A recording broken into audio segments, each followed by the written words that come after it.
Hi, I'm Pastor Tay of the Titus 2 Ministry and PastorTay.com. Welcome to Espresso. It's an interactive Bible study that is like espresso, strong and smooth. Enjoy the taste. Welcome. This is Talk Live Tuesday. We apologize for all the technical difficulties. We're a few minutes behind tonight, but I am Pastor Tay of the Titus 2 Ministry and PastorTay.com. And tonight is Talk Live Tuesday, where we take your questions and comments, and we have a conversation about marriage. Are we working, Stuart? Looks like it's working now. This is our new time slot, and I can't believe all the technical difficulties we had today. But this is our Facebook Live conversation. We also want to welcome our YouTube channel viewers, Espresso, and it's named after my favorite drink, Espresso, which is strong and smooth. And so it's the idea that we have a strong study in the Word and a smooth application of it into our lives. And so if you're watching through our YouTube channel, we hope that you like it, comment, and then please join us, because we're inside the Titus 2 community right now, and we're excited to talk about marriage today. And as you know, we have a 4-week rotation. We've taken the top 4 topics of marriage: communication, conflict, in-laws, and sex. 4-week rotation, then we start all over again. And so we are today on the topic of sex, okay? Communication, conflict, in-laws, and sex. And so that's our topic for tonight. And before we get started, we're going to introduce Stuart Martin one more time. And so, Stuart, we don't want to just hear your voice. We want to see your face. Come on over here. This is Stuart Martin. He is our program manager. Say hello. How's it going? All right, that's Stuart. He's going to keep us honest tonight, manage the time, because we want to be strict with our time, okay? We know that you guys have a full night ahead of you. And so with all of that being said, let's get started. Now, with any topic, whether it's conflict, communication, and especially with sex, there's just so much to talk about. And so that's the broad category, sex inside marriage, okay? We're not talking about sex outside. We'll let other people deal with that issue. But as we talk about sex inside marriage, this is just as big as communication or conflict or the in-law dynamic. And so tonight will be our first installment on it, but we're going to have to pick one topic inside sex. And our topic for tonight is, you want to write this down, your responsibility to have sex. Yeah, you heard that right.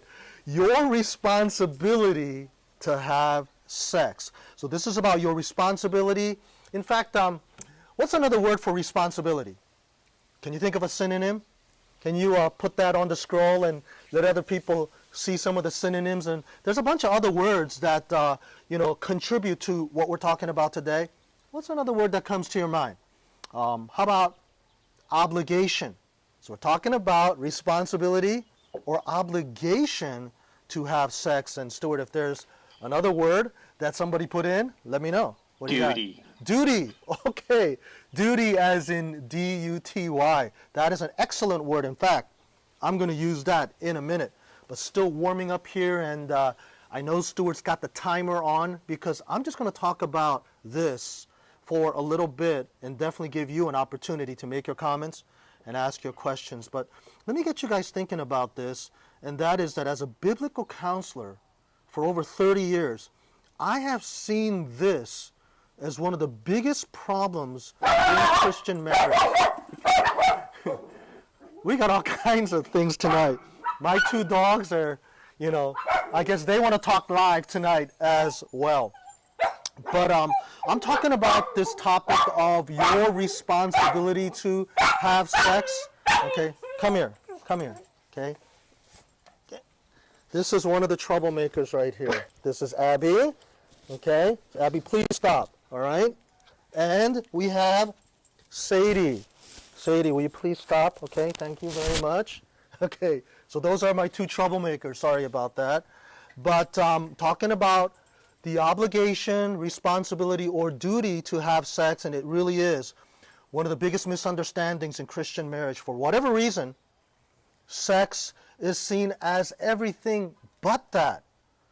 Everything except responsibility and obligation. I mean, to think of sex, and I'm trying to represent how people are thinking right now. To think of sex as responsibility, that kind of takes all the romance out of it, doesn't it? Takes all the spontaneity out of it. Sounds kind of medieval, huh? A little puritanical.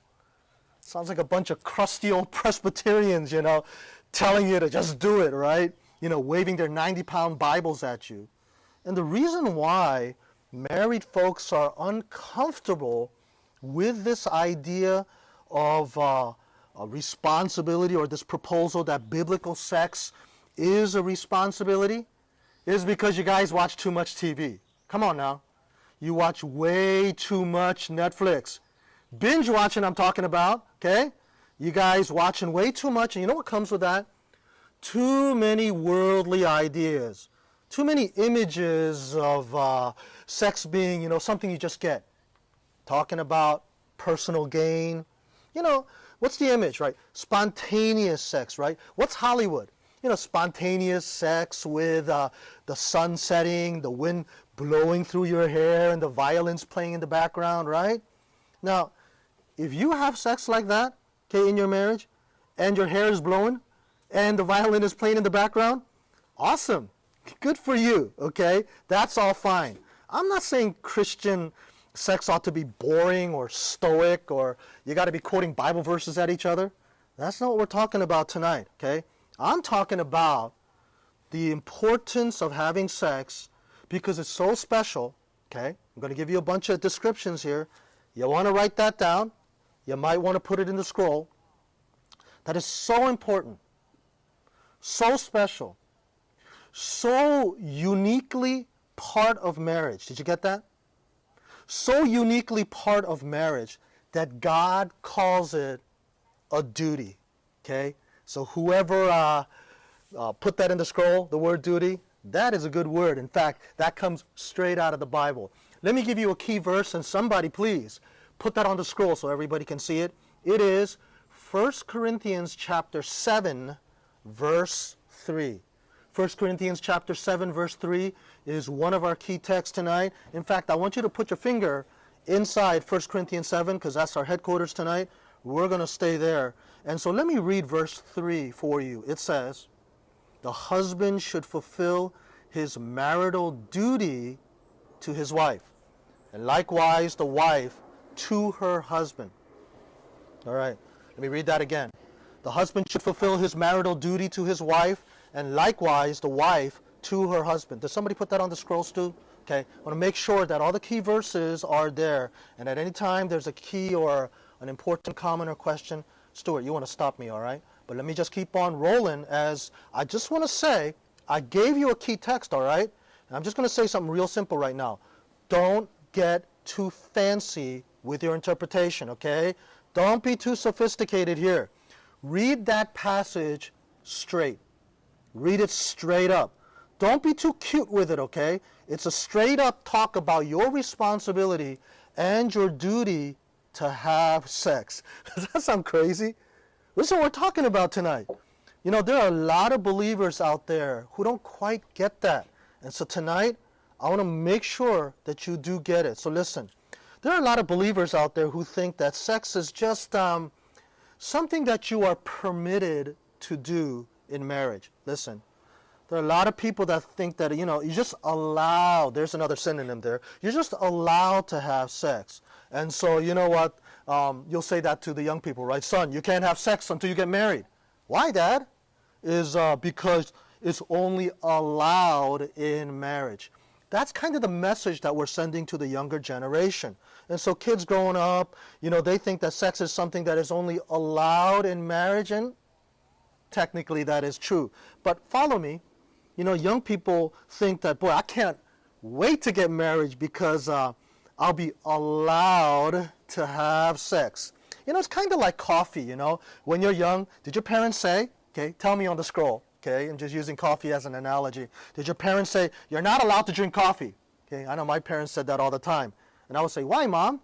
And the answer was, because it stunts your growth, okay? Is that true? Stuart, is that true? I have no idea. I doubt it. I doubt it. I'm thinking, that's not true. But the point is, you grow up and you begin to think to yourself, I can't wait till I become a grown-up so that I can be allowed to drink coffee. And so it's kind of like that. The whole concept is you're grown up and you are now allowed to do it. And I'm saying that's weak, okay? That's not the biblical concept. It's not about allowance. It's not about permission. It's about a command. It's about responsibility. So write this down, and somebody please, okay, write this inside the scroll. Here is a one-liner. Sex is not just allowed, it's commanded. Did you get that? Let me say that again. Sex is not just allowed, it's commanded. Somebody put that in the scroll, because I'm talking about it's commanded by God for the purpose of marital unity and harmony and enjoyment, talking about satisfaction. It's meant to be one of the great joys and satisfactions of being married. Any questions or comments so far, Stu? Okay, kind of at a halfway point. I only got about 7 minutes. Hello to Il Young. She's okay. Here. And that's a Diane he. Martin. Okay. Did I say she? She said she, but oh, okay. He's a tech director at Stanford University, and so he's an important guy. Sorry about that, Il Young, okay? All right. So you mentioned Diane. Anybody else? Okay, so we're at a halfway point, okay? So I wanted to give you a chance to insert in your comments and questions. And to be honest, I'm not expecting a lot of comments and questions tonight because it's kind of an awkward topic. Whatever reason, it became such an awkward topic. And that's why the church is not talking about it. And that's a huge mistake. That's why so many people are messed up. A lot of Christian marriages are messed up. But did you get the main point? In 1 Corinthians chapter 7, verse 3, it is a duty for the husband. It is a duty or responsibility for the wife. That's our key text. That's our main proposal tonight. And what I'm going to do now with the next 5 minutes, and I want to give you some time to respond tonight, is I'm going to give you write that down, 3 applications of that verse, okay? The concept of duty, okay? So here we go. I'm going to give you 3, and I'm going to give you, it's already been 10 minutes? I've already run out of time? Okay. I'm just going to keep on talking, and you guys stop me anytime with your questions and comments, okay? Because I'm going to give you 3 applications based on verse 3 about the fact that it is a duty. You guys ready? I'm going to pop quiz you in a minute. Number 1. Okay, now if it's a duty, there are 3 applications. Number 1, do it for the Lord. How crazy does that sound? We're talking about your responsibility to have sex, and the first thing is pretty shocking. Do it for the Lord. Now, if it's a command, if it's a duty, I want you to follow me logically here, okay? We're talking about a smooth application. I know it's a little strong, like espresso, but it's a smooth application. Number 1, do it for the Lord. Because, hear me out, this is a command that comes from God. God is telling you that it is a duty. Now, if it's your response, if it's a command, then your response is to God, right? How crazy does that sound? But it is a response to God. In fact, let's confirm that all biblical commands are ultimately done unto the Lord, right? God gives you a command, and you are responding to God himself. In fact, let me go one step further. If you're responding to God and you are obeying his commands, is that not to his glory? So does that sound crazy? That you are now having sex to the glory of God? Have you ever thought about it that way? Let that sink in for a minute. Now think back to your wedding day, the promise you made on your wedding day. And you guys remember that wedding vow you guys made in the presence of God and all his people? You know the one where you said, I do? Go ahead. If you are on the scroll right now, go ahead and type I do. Okay, that's the statement that you made. I'm thinking you did it right if you had a traditional wedding where the minister asked you the question and it goes something like this, and go ahead and put in the scroll. I do. It goes like this. Do you take, insert your spouse's name, to love her, honor her, cherish her, so long as you both shall live. And what did you say? I do. You said it to God. And you said it to his people as witnesses. So you made it a promise to God. And so this is all about doing it, number one, to the Lord. So even with sex, you need to get back to your wedding promise to do it unto the Lord. Now, I know it sounds crazy. It might even sound a little too strong. It might sound a little bit, see, when you use the word obligation or duty, it just sounds a little too like stiff. But the truth is that all of God's commands should be done with a joyful heart, right? Doesn't the Bible talk about how his commands are not burdensome, 1 John, and how it's to be done with joy in order to please the Lord? And so don't take it too hard. Remember, it's to be taken positively. So pop quiz, you ready? What was number one? Number one is do it unto the Lord. Number two, and again, stop me anytime, Stuart. Number two is do it as a priority. Number two, do it as a priority, okay? So if it's a command, that's number one, then it is to be a priority, number two, in our lives, okay? In fact, here's my point. All things that are important are priorities, and priorities should be something that we make time for. That's what I'm trying to say, all right? So you're not going to give leftover time to it, okay? You're not going to just do it whenever, like, oh, I forgot, and then suddenly you remember and do it. That's not how this works. In fact, this in itself is a huge problem in marriage. The problem is letting the busyness of life, not business, but busyness. You're just so busy that you're distracted from your priorities. So let me ask you, it's just a general question. Type yes or no. Okay, I just want to know, all right? Are you, here's the question, yes or no? Are you distracted?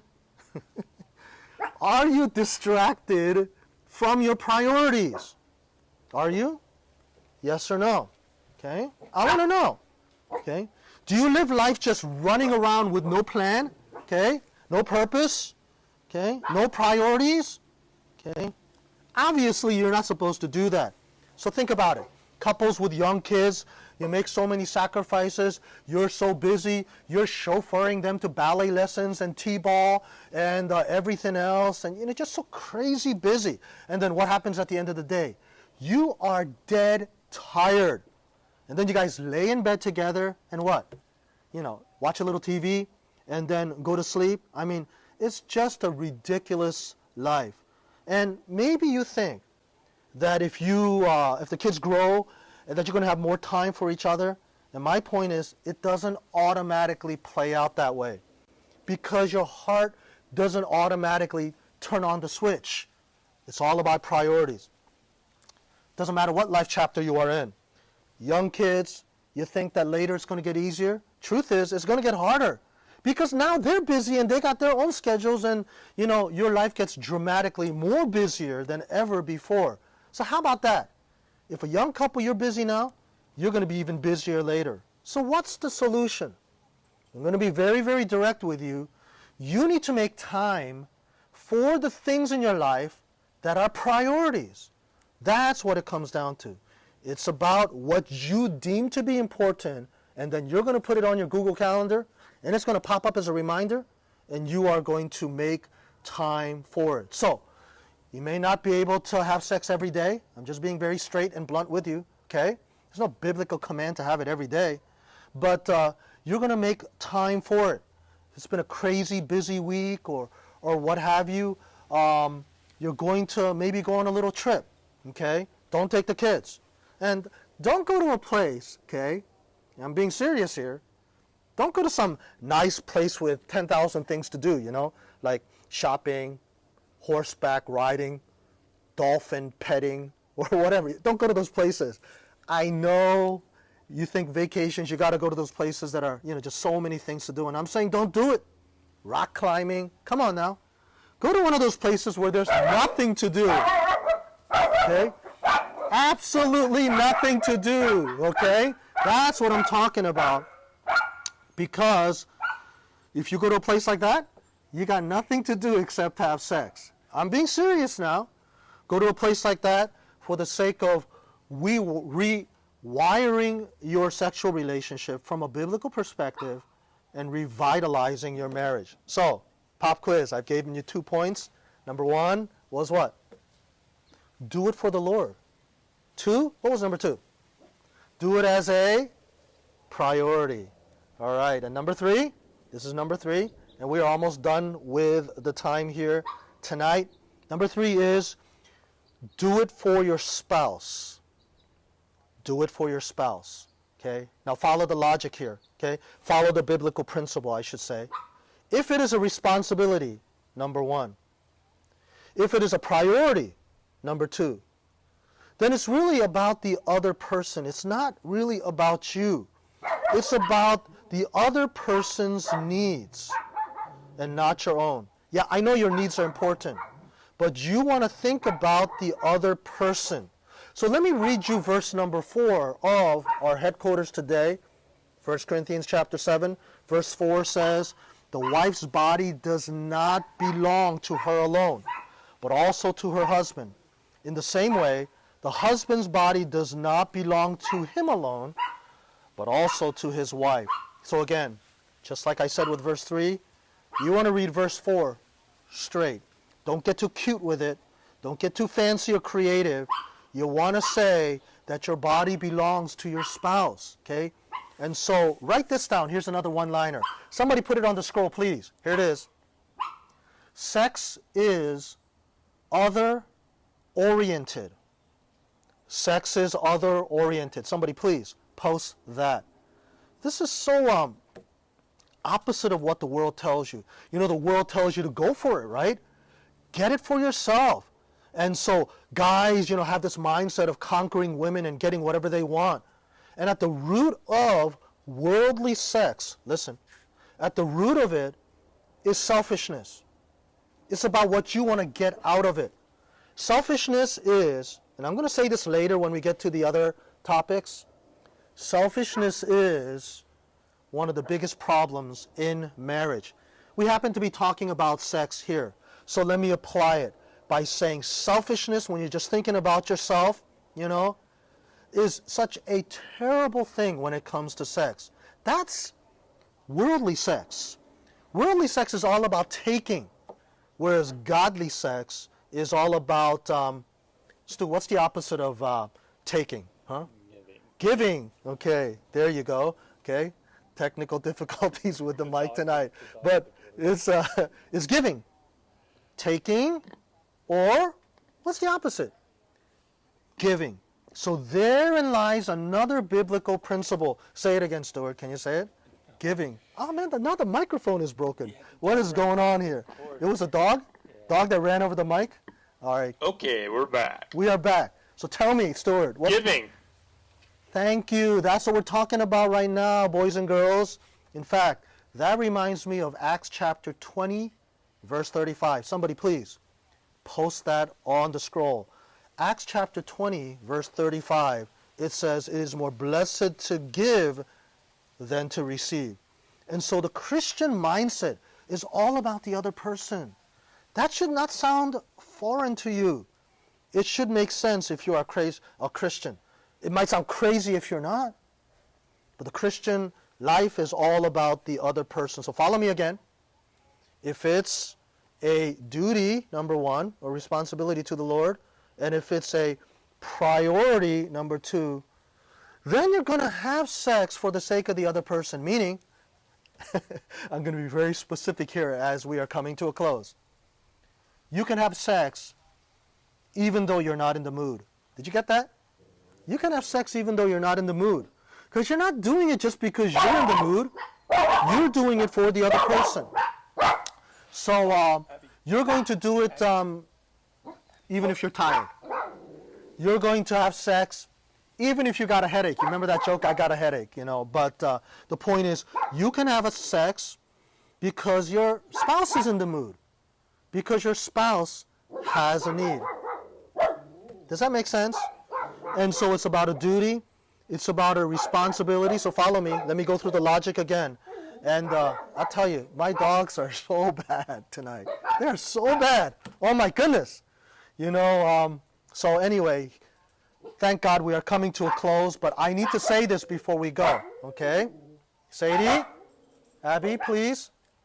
I'm going to say this. I want you to, hear over the dogs, okay? So here it is. If it is to the Lord, and if it is a priority, okay, and remember it's to the other person, and if it's to the other person, right, other-oriented, follow me. I'm going to say something very important right now, and that's this. Don't use sex for personal gain. Somebody put that on the scroll, please. Don't use sex for personal gain. This is a very big problem I deal with in marital counseling. Using sex for personal gain. Stuart, if it's not on the scroll, would you please put that in? Don't do it for personal gain, meaning your personal agenda. I'm talking about withholding sex in order that you gain something. Okay, so you're withholding sex for some sort of personal agenda, or you're withholding sex to punish your spouse. Okay, have you ever done that? I'm not going to ask you to put it on the scroll, but I want you to think about it. Did you ever do that? Did you ever withhold sex or withheld sex? Is that the right tense? For personal gain? Usually, and sorry ladies, I'm going to single you out just this once, okay? Because usually it's the wife that does it. Rarely does the husband say, I'm going to withhold sex until I get what I want. Okay? Guys rarely do that because sex is what they want, right? If the husband did that, he's going to have to wait a long time. Wait till Jesus comes, because she can wait that long. You know what I mean? A lot of times women don't have the drive. I'm just speaking generally. Don't get mad, okay? Some of you women with much stronger sex drives. But I'm just speaking generally. It is something that women tend to do. And so I want you to look at yourself. Don't think about other people right now. Is that what you do? Do you withhold it for whatever reason? Let's get back to our headquarters. 1 Corinthians chapter 7, now verse 5. It says, do not deprive each other except by mutual consent.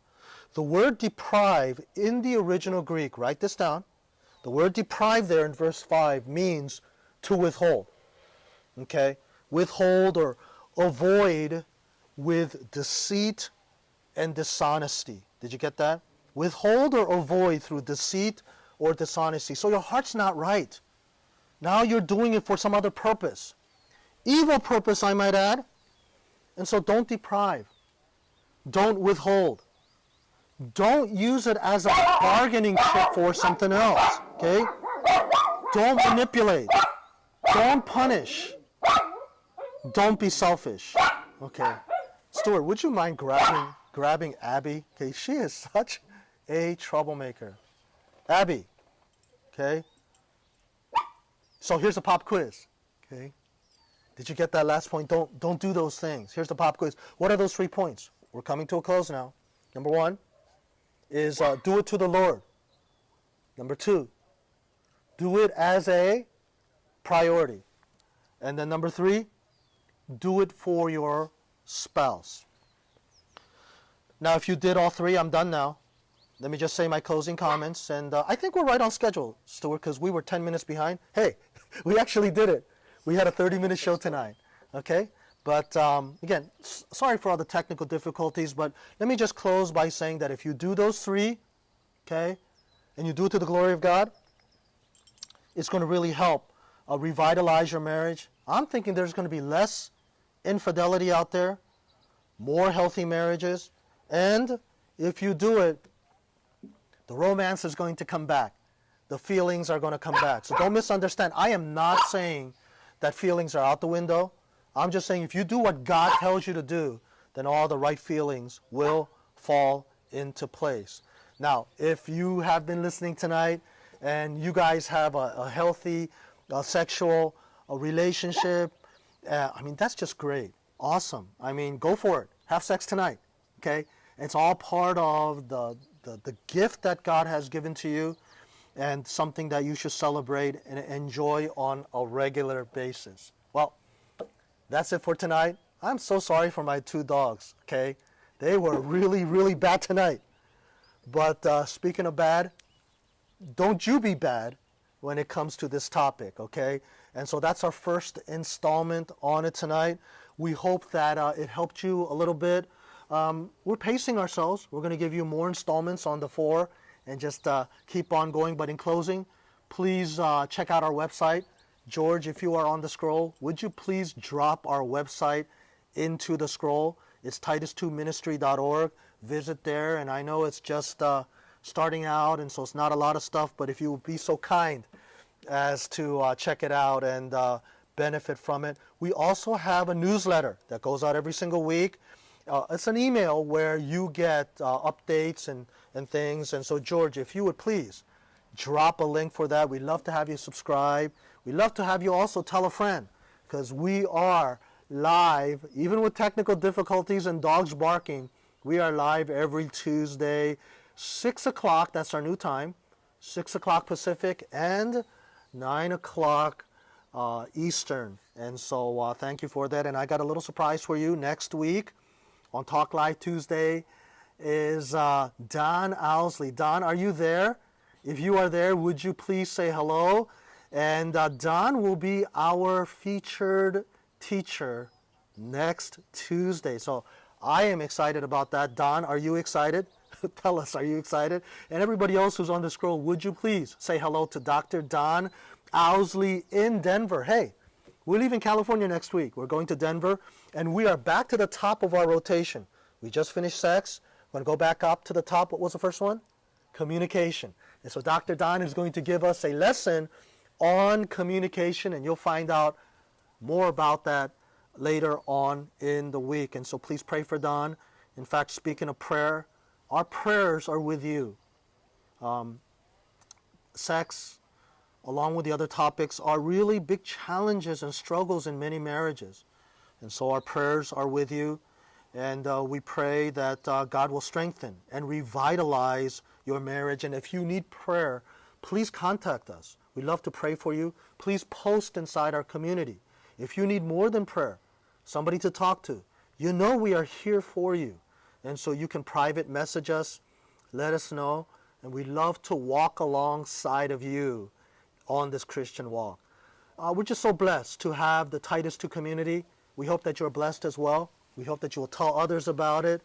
And so that's it for today. Sorry about all the technical difficulties, but we had a good time even though our dogs were so bad. We'll see you guys next Tuesday in Denver, okay? How exciting is that? We'll see you guys. Bye-bye. Thanks for joining us for a devotional drink today. If you love Espresso, click here to subscribe so you know when the next one is ready to enjoy. Visit our website for resources for every chapter of your life. And if you're thirsty for more, click here. See you next time. May God bless your day.